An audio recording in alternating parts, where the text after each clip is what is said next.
शुभ सकाळ सखींनो, आज बनवूया आपण चटपटा मका। तर बघा, आपण मक्याचे दाणे काढून घेतलेले आहे आणि हे आता आपण तळून घेणार आहे।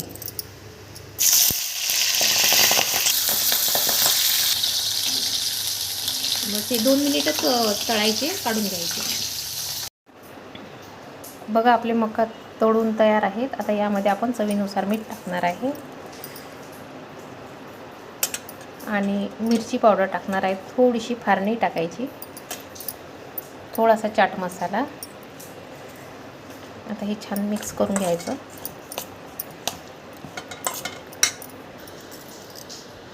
बघा, यावरती आपण आता थोडासा कांदा पेरायचा, छान बारीक चिरलेला टोमॅटो आणि कोथिंबीर। तर आपली डिश तयार आहे। तुम्ही पण बनवा। आवडल्यास लाईक करा, शेअर करा आणि सबस्क्राईब करायला विसरू नका। लहान मोठे आवडीने खातील।